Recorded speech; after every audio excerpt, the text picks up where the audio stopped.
Susie apparently thinks that she's a puffer.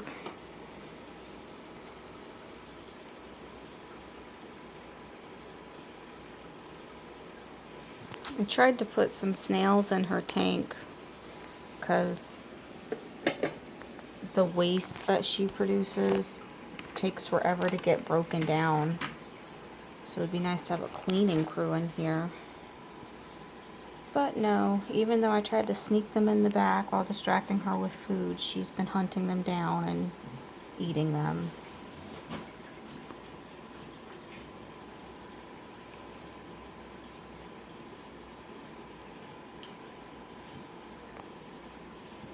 So I might have inadvertently discovered another source of food for her that's free, since I grow tons of snails.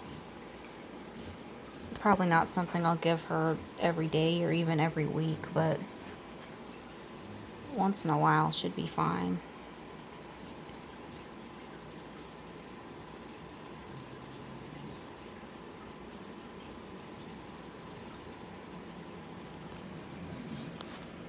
But you can see down here all the shells that she's been crunching on.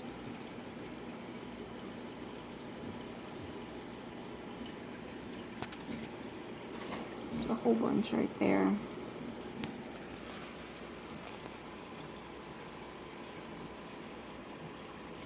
She says puffer schmuffer. She'll take care of those snails. Hey guys, so no video yesterday. I just haven't been doing anything really in the fish room lately. Just, you know, general feeding and stuff, and not anything that I think is worth, you know, getting the phone out and videotaping. Every once in a while you just kind of get tired and don't feel like spending a lot of time. Look at this patoti baby. So cute. You can even see his little stripes coming in. Anyway, I just don't feel like I have my head in the game right now. I'm so focused on planning the Eastern Betta Society show, I'm just not doing a whole lot. Here's another patoti baby. We're in my bedroom. What I wanted to show you is I mentioned I'm starting a new project, and this is it. It's a fluval flora. I think it's 8 gallons, 7.5 gallons, something like that. And I had this tank set up before and it was gorgeous, just gorgeous. And I took it down. I don't know why, you know, just one of those things, you get tired or whatever. Took it down and was gonna sell it, and every time I was just about to sell it, I was like, no, I really love this tank and I just could never bring myself to sell it. So finally I'm setting it back up, and I've got a very special fish coming that's going to be living in here. A friend of mine is sending, but right now I'm just getting it set back up. It's got the fluval substrate in it, which is kind of like aqua soil, really like nutrient rich substrate. It's got this nice like fake rock background, and I have a filter for it. It comes with this mini, let me grab it, this mini CO2 thing. So it's going to be a highlight plant, or oops, oh, I'm just dropping stuff all over. Highlight, kind of high tech, but not really, because it's super easy with that little CO2 system. Planted tank, and as I said earlier, I'm taking the wood and the Java fern that was in my betta bowl downstairs, and it's going in here, and then maybe tomorrow I'll be heading over to PetSmart or Petco to see if I can't get a couple of, you know, kind of stem plants or something fun to put in here. But so I'm gonna go ahead and finish filling it up, and I'll show you a little bit more later. We can look at my patoti again really quick. Look, 2 babies there.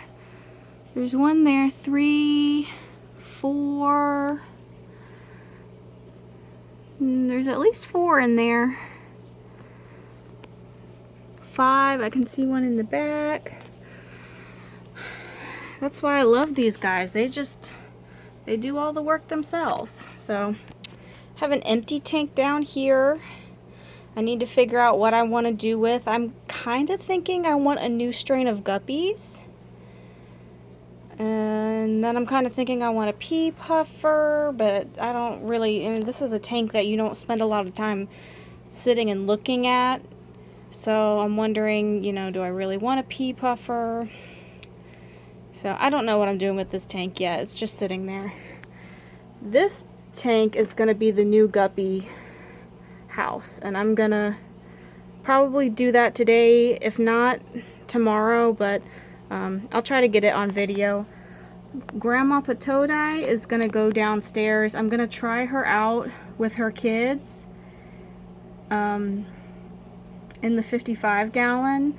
If that doesn't work, I will give her her own 10 gallon to herself. I'll let her live in here, but she just is not really doing much in this tank, and I think she would be happier either in a smaller tank or in a tank with other fish. So she's out right now, but most of the time she just lives in her little mushroom, and I kind of feel bad for her. She's really sad since her husband died, and she's getting old, and I think it's just time to move her to a smaller tank. Or if not a smaller tank, move her to a tank where she can, you know, have some other patoti to keep her company. So that's what's going to go on in this tank. And I have a few other tanks in my bedroom that I'll show. My bedroom needs to get tidied up a little bit before I take you on a tank tour of what's going on in here, but these are the 4 main tanks, and we're going to figure out what I want to do with them. This one will stay as is, but the other ones, hopefully this one turns out really nice. We'll see. I'm gonna finish filling it up, and I'll put the lights on and see how it looks tonight. Oh, if I can stop looking at these guys at least. I love these guys. All right, back to work. Oh, poo. I can't find, there's little brackets that these lights come with that hook onto the lip of the tank. I can't find them. I'm hoping they're downstairs in the fish room. Not sure why they would be, but I'm gonna be a pain in the butt if I can't find those. This obviously is not the original lid. The original lid was a piece of glass, and I broke it. And for some reason, it's impossible to find replacement lids. So, what I'm planning to do is try to cut this piece of acrylic. Okay, my phone died. So I found a little bracket, so that's good. It was downstairs in the fish room. Now I've got my light on here. I have another light. It's the exact same one as this. The problem is it's currently being used on a tank. So I think for right now I'm just going to try it out with one light until I can get some more lighting from my tanks downstairs. So, but lights on, it's filled up, and I've got, this is the filter it came with. It's a little internal filter. It's actually not too bad. You know, Fluval makes good products. The only thing I don't like about, there's 2 things I don't like about this filter. One, you'll notice that there's a rubber band around it because the bottom falls off so easily. It doesn't stay snapped together really well. The other thing I don't like, if we zoom in, oh, you're not going to be able to see it. Okay. Maybe I can move it.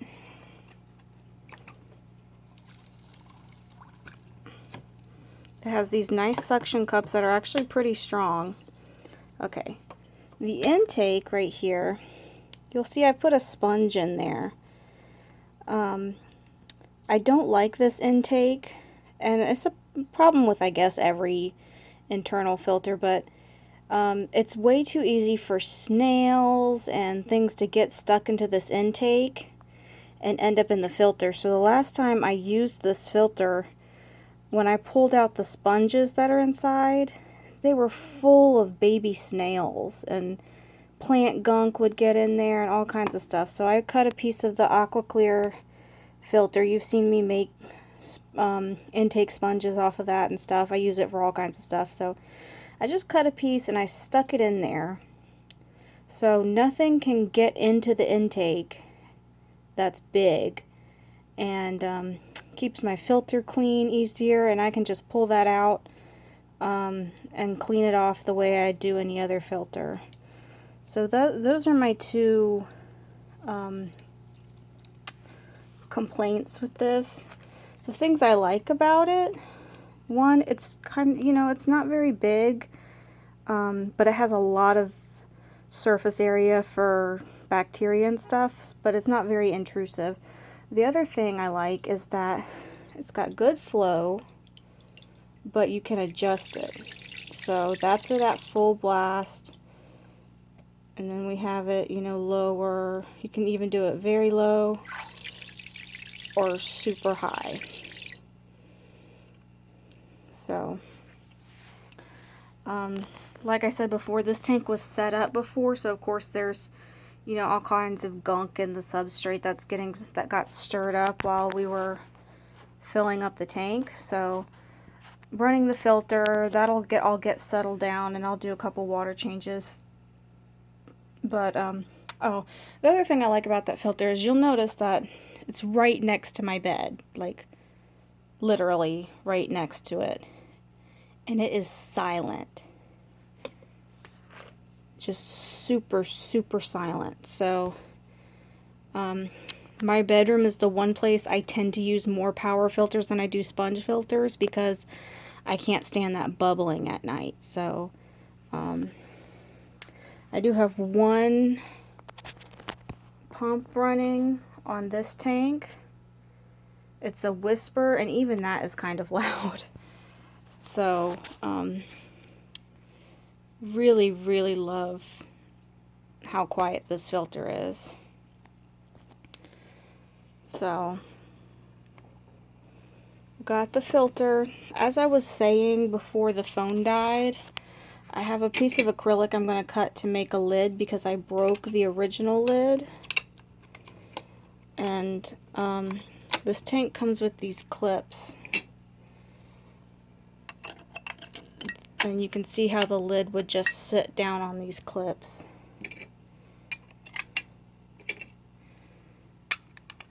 So what I would do, so what I'm going to do is take this acrylic and try to cut it down so that it fits this. And before you say, Jackie, why don't you just get a piece of glass cut? Glass is expensive to have cut. So acrylic is not as expensive. The problem is this will bow really easily if I put it on top of water. But at the same time, I'm used to that. I have acrylic lids on top of my jars downstairs, as I've shown you guys before. And all I do is I just flip the lid over every day. So every day, I come in, I give the fish their dinner, flip the lid over. It's just part of the thing, and that keeps these lids from warping. So that's the plan for the lid. I'm going to try to get that cut tomorrow.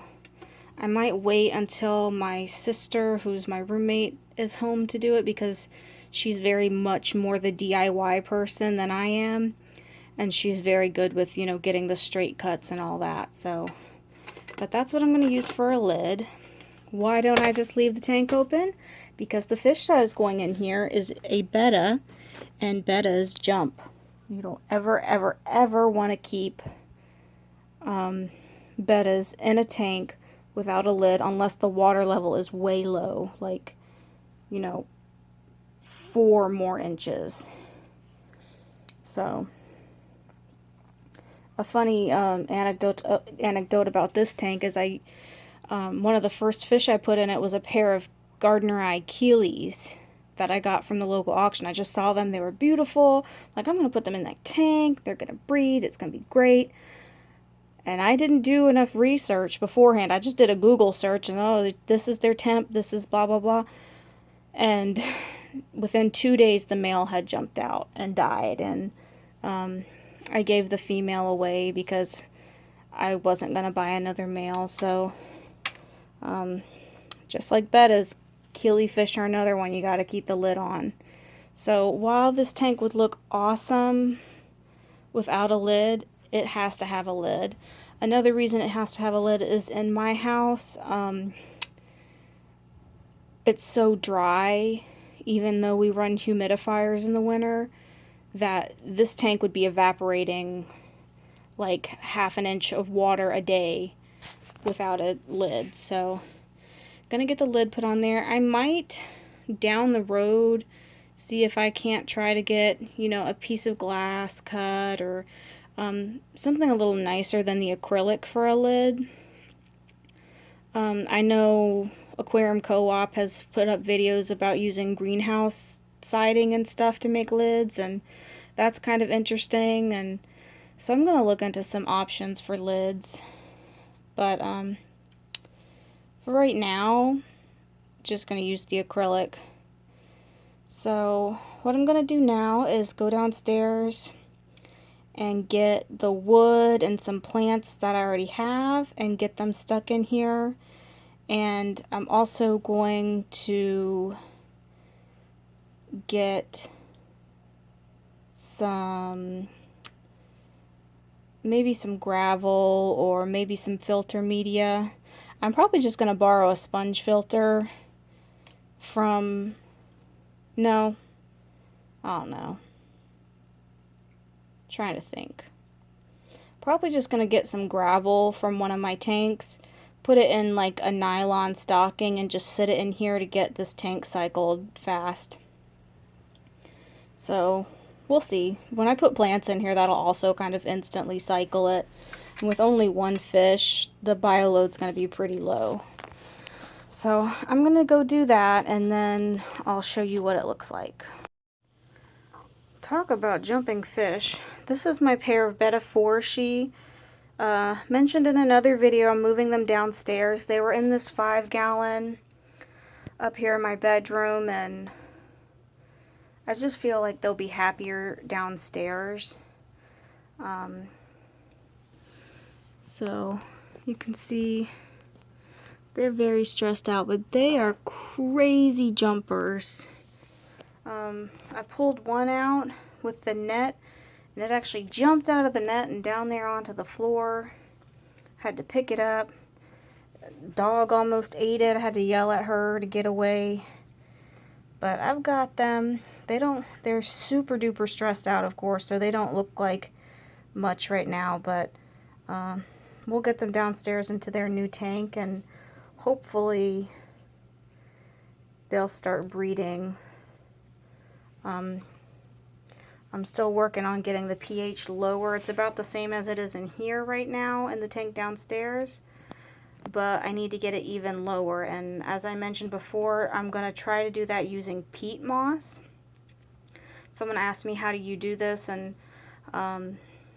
basically, I'll show that in another video, but basically you just get peat moss and you either put it in an internal filter or you put it in a stocking or something and put it in the tank, and the peat absorbs the minerals and the hardness in the water, and it lowers the pH. So I'll talk more about that another day, but we're gonna go ahead and take these guys too while we're going downstairs and put them in their new tank, and we'll get the plants and stuff and bring them back up here. Okay, so I think we're about done for today. I put a piece of wood in, which I know you're not going to be able to see well because of the glare. And attached a Java fern to it with rubber band. I might use like black thread to make it look a little bit better, but rubber band's what I had handy. This is an Amazon sword that's just been really struggling. So I put it in here in hopes that the higher light will help it grow faster and I can move it to a bigger tank eventually, but I figured I'd stick it in there now. And then some Vallisneria, just because it was looking really empty. I might, or not I might, I probably am going to buy some different plants. And I don't know if I like the way this driftwood's sitting. I suck at aquascaping, so I have no clue if this looks good or not. I should probably add some rocks too and stuff like that, but it'll do fine for now. So that's it. I'll fill it up more after I do a water change and kind of get some of this crap out that's floating around.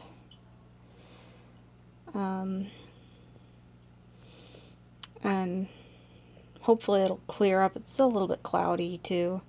Hopefully it'll clear up and look better, but if you have suggestions, feel free to put them in the comments. You know, which way would you do this wood? Would you have it sitting up, or do you like it like this way, or should I turn it a different way?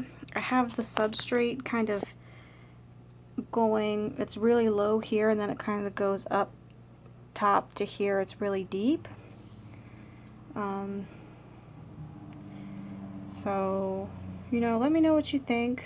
If you have any suggestions.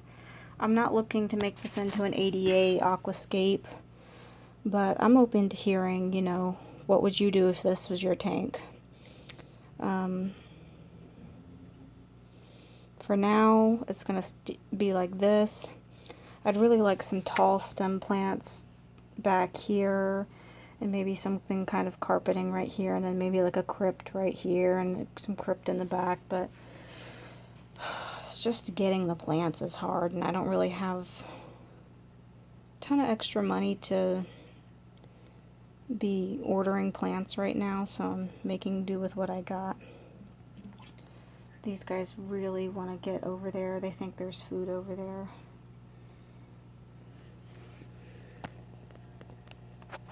Rotten guys. I need to get some snails out of there.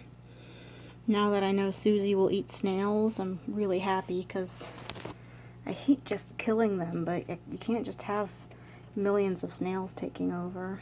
So let me feed these guys. Oops, it's zoomed in. And then that'll be it for today's video. Hopefully tomorrow I can get by and get some plants.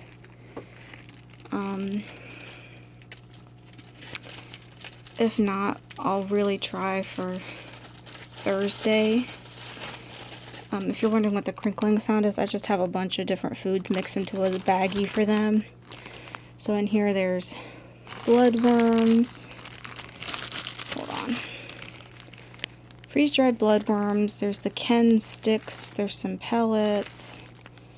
Just a bunch of different stuff because all my food's downstairs. So I just mixed a bunch up for them and bring it up here. And I spread it out along the tank because the babies will eat the food too. Can you hear them chewing? I don't know if that's picking that up or not. Chewing. There's a baby right there. There's a couple babies right there.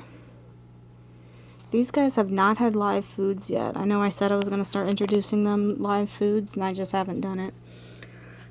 So, you can see they will do well without live foods. They grow faster with live foods, but not necessarily a requirement. So there's 3 right there.